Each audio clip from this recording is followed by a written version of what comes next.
Hello everyone, class 9th physics chapter number 3। आज हम लोग देखने वाले हैं फ्री फॉल। ठीक है, free fall acceleration due to gravity on the surface of the moon, ये देखने वाले हैं।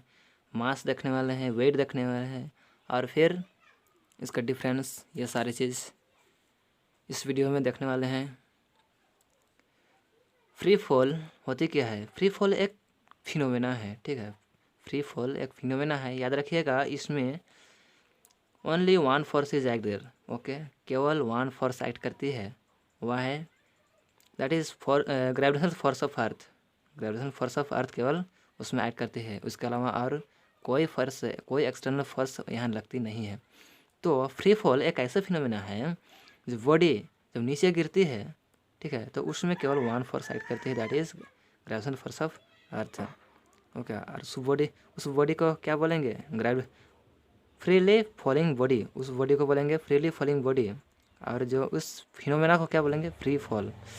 यहाँ देखिए, the falling body on which only force of gravitation of the earth act is known as freely falling body. Okay, and such fall of body is known as free fall. ये हो गया clear. आगे देखते हैं value of g on the surface of earth, surface of moon क्या होती है। यहाँ देखिए, ये एम है मास ऑफ द मून, और अर्थ आर है रेडियस ऑफ द मून। तीनों का जो वैल्यू है दिया गया है, तो इस वैल्यू को जब यहाँ पे पुट करते हैं, यहाँ देखिए 10⁻⁻11 है, 10⁻22 है। इस 22 को माइनस करेंगे, ठीक है, -11 से बचेगी कितना? 11 बचेगी, और 6 × 2 होगा, यहाँ पे मल्टीप्लाई होगा, 12 हो गया। और ये जो 12 है ऊपर जाके क्या होगा? माइनस होगी।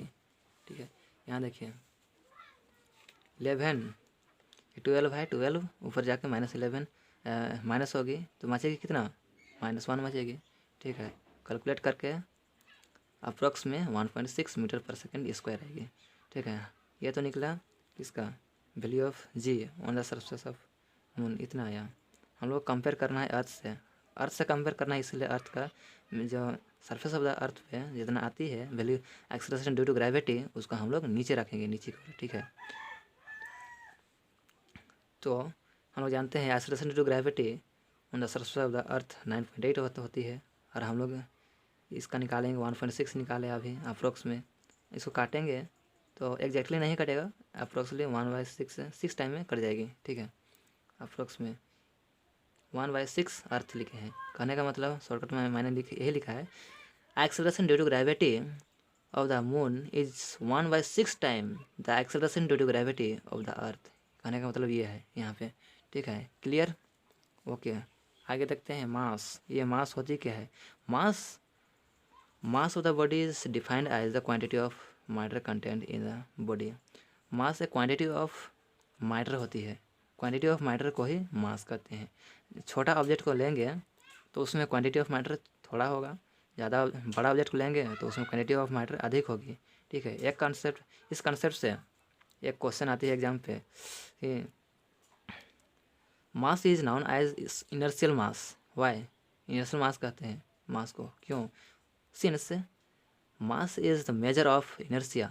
कहने का मतलब यह है कि less mass less inertia, more mass more inertia, ये होती है।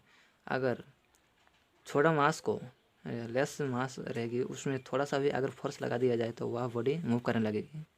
ठीक है, मास जो है स्केलर क्वांटिटी होती है, इसका कोई डायरेक्शन नहीं होती है। मैग्नीट्यूड होती है, कोई डायरेक्शन नहीं होती है। फिर आगे देखते हैं वेट होती क्या है? वेट, अर्थ एक बॉडी को अट्रैक्ट करती है किधर? अपने सेंटर की। अर्थ जो है हमेशा सेंटर की ओर, अपने सेंटर की ओर अट्रैक्ट करती है। तो अर्थ जिस फोर्स के साथ एक बॉडी को, एक ऑब्जेक्ट को अट्रैक्ट करेगी अपने सेंटर की ओर, उसको क्या कहेंगे? वेट कहेंगे। The force with which body is attracted by the earth, ठीक है, is known as the weight of the body. यहाँ देखें, न्यूटन होता है, इसका भी वेट का भी होता है न्यूटन, ऐसा यूनिट। फोर्स का भी न्यूटन होती है। यहाँ force equal to ma। Force की जगह में हम लोग वेट लिख सकते हैं। क्यों? जिस ऑब्जेक्ट का, वह ऑब्जेक्ट का डाउनवर्ड डायरेक्शन के में लग रही है, तो जितना वेट होगा उतना ही तो फोर्स होगा। वह ऑब्जेक्ट का जितना वेट होगी तो उतना ही तो फोर्स होगा उसका, ठीक है। इसलिए एफ की जगह में हम लोग वेट डब्ल्यू लिखे, और ये जो है एक्सेलरेशन की जगह हम लोग जी लिखे, इसलिए क्योंकि यहाँ पे वेट जो है डाउनवर्ड डायरेक्शन की तरफ ऐड कर रही है, इसलिए जब भी डाउनवर्ड डायरेक्शन की तरफ ऐड करती है कोई, तो उस सिचुएशन में, उस कंडीशन में जी लेते हैं, एक्सेलरेशन ड्यू टू ग्रेविटी लेते हैं, ठीक है। एक जगह में जी पुट किए, ठीक है। ये हो गया वेट का फॉर्मूला बन गया। और वेट होती है वेक्टर क्वांटिटी। वेक्टर क्वांटिटी क्या होती है, जिसमें मैग्नीट्यूड और डायरेक्शन दोनों हो। डायरेक्शन इसमें वेट का डायरेक्शन डाउनवर्ड की तरफ, डाउनवर्ड डायरेक्शन में, ठीक है। और इसका कुछ मैग्नीट्यूड तो होगा ही। आगे देखते हैं वेट किस पे डिपेंड करती है। वेट कौन कौन सी चीज़ में डिपेंड करती है, दो चीज़ों में डिपेंड करती है, मास और क्या, एक्सेलरेशन ड्यू टू ग्रेविटी पे, ठीक है। और ध्यान रखिएगा मास जो है कभी चेंज नहीं होती है, हर जगह सेम रहती है। मून पे भी सेम रहेगा, अर्थ पे भी, सन पे भी, हर जगह सेम रहती है। But value of g vary करता है। बट जब वैल्यू ऑफ जी चेंज करेगा तो वेट भी चेंज करेगा, ठीक है। तो पूछा जाएगा कि वेट क्यों चेंज करती है, कौन, तो वेट क्यों चेंज करती है, पूछा जाएगा वेट क्यों चेंज करती है, तो मास तो सेम रहता है, इसलिए चेंज करते हैं क्योंकि value of g acceleration due to gravity change करती है, इसी वजह से वेट भी चेंज होती है। आगे देखते हैं डिफरेंस वेट और मास में क्या डिफरेंस होती है। फर्स्ट पॉइंट हम लोग लेते हैं मास पे, पहले ले लेते हैं मास का, उसके बाद हम लोग देखेंगे वेट का। फर्स्ट पॉइंट मास होती क्या है, मैटर, क्वांटिटी ऑफ मैटर, ठीक है, उसको बोलते हैं the quantity of matter content in the body is called the mass of the body. Quantity of matter ही मास होती है। सेकेंड, मास तो कांस्टेंट होती है। तीसरा, mass of the body is never zero. Mass चाहे अब मास छोटा क्यों ना हो, कितना ही छोटा ना हो, और मास जीरो नहीं होगा, उसका कुछ ना कुछ उसका मास तो होगा। उस बॉडी का जो है, उस बॉडी का कुछ ना कुछ मास होगा। और यह स्केलर क्वांटिटी है, मास को केजी में नापते हैं, मेजर करते हैं, ठीक है। एक डिवाइस होती है बीम बैलेंस, जिसको मास को मेजर किया जाता है, ठीक है। 6 पॉइंट आगे देखते हैं वेट क्या होती क्या है। The force with which the earth attract a body. Earth जिस फोर्स के साथ एक बॉडी को, जिस ऑब्जेक्ट को अट्रैक्ट करती है, जिस फोर्स के साथ अट्रैक्ट करती है, उसको क्या बोलते हैं, वेट कहते हैं, ठीक है। हमेशा डाउनवर्ड डायरेक्शन की तरफ लगती है वेट। तो वेट, सेकंड पॉइंट, वेट क्या होती है, प्लेस टू प्लेस चेंज करेगी। क्यों चेंज करेगी, acceleration due to gravity change करती है, ठीक है। Weight center of the earth पे जीरो हो जाती है। वेट वेक्टर क्वांटिटी है। वेट को न्यूटन में असाइनमेंट इसका, मतलब न्यूटन में भी इसको भी लेते हैं, ठीक है। फोर्स भी का भी न्यूटन होता है, वेट का भी न्यूटन होता है, ठीक है। स्प्रिंग बैलेंस डिवाइस है एक, जिसको वेट को मेजर करते हैं। Spring balance measure weights. आगे देखते हैं थ्रस्ट। ये थ्रस्ट होती क्या है, ये जो थ्रस्ट है हमें सब परपेंडिकुलरली लगती है, सरफेस का परपेंडिकुलरली ऐड करती है, ठीक है। The total force exerted by the body perpendicular to the surface is known as thrust. Thrust जो है सरफेस के परपेंडिकुलरली ऐड करती है। जैसे एग्जांपल में लिया 2 kg का ऑब्जेक्ट लिया, यह है सरफेस है, यहाँ 2 kg रख दीजिए, ठीक है। तो ये डाउनवर्ड डायरेक्शन की तरफ मतलब परपेंडिकुलरली लगेगी, परपेंडिकुलर इसका, इस सरफेस का परपेंडिकुलर लगेगी, ठीक है।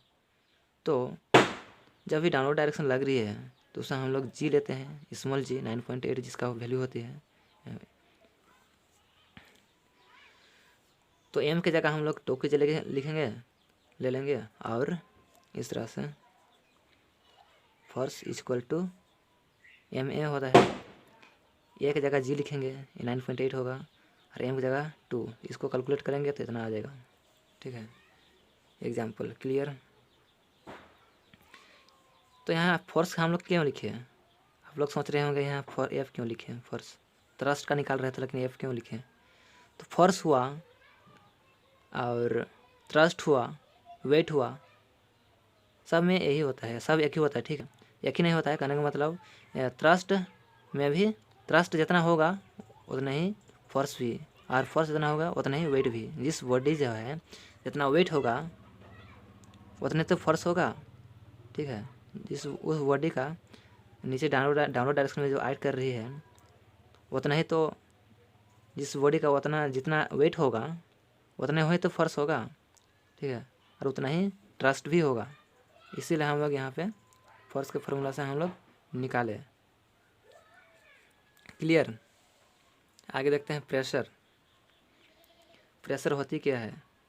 प्रेशर भी परपेंडिकुलर ऐड करती है, बट ये यूनिट एरिया पे लगती है। ठीक है, ये है pressure is defined as the force acting perpendicular on the unit area of the surface.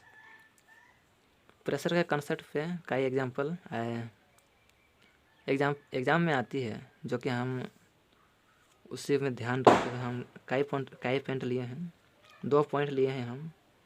ठीक है, कंसेप्ट याद रखिएगा। ये जो प्रेशर है इन्वर्सली प्रोपोर्शनल किसका है? एरिया के है। अगर एरिया अधिक होगा तो इस प्रेशर कम लगेगी, लेकिन जब प्रेशर कम रहेगा तो इस एरिया कम रहेगा तो प्रेशर अधिक लगेगी। इसी कंसेप्ट को याद रखिएगा, एग्जाम में आती है। ऐसा यूनिट होता है पास्कल प्रेशर का। आने की चांस, एग्जाम में आने की चांस। ठीक है, ये जो शार्प नाइफ होती है, शार्प नाइफ, उससे हम लोग वेजिटेबल ऑब्जेक्ट आसानी से हम लोग काट सकते हैं। ठीक है, वो यही वाला एग्जाम में आती है। A sharp knife is more effective in cutting the object than a blunt knife. कहने का मतलब देखो, शार्प नाइफ में स्मॉल एरिया होती है, एरिया उसमें कम होती है। स्मॉल एरिया रहेगी तो उसमें प्रेशर अधिक लगेगा, प्रेशर अधिक लगने की वजह से हम लोग आसानी से काट सकते हैं। ठीक है, as compare to blunt knife.